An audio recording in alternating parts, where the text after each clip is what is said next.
को ढूंढ रही हो तो उसे हरगिज न ढूंढना। सर आपके साथ घर देखने गया है, जाहिर है वो उम्र भर तो अकेला नहीं रह सकता। तुम अपना दुख रोती रह जाओगी।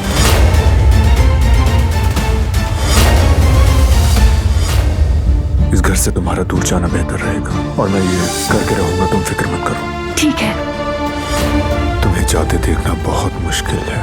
मैं तुम्हारा आदी हो गया हूँ। तुम्हारे जाने के बाद ये जगह खाली रहेगी, ये कमरा, लॉन, हवेली, मेरी जिंदगी।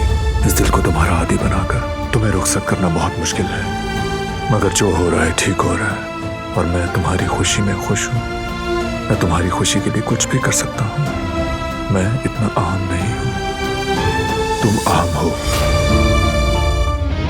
वो कहानियाँ अधूरी जो न हो सके कि पूरी, उन्हें मैं भी क्यों सुनाऊं, उन्हें तुम भी क्यों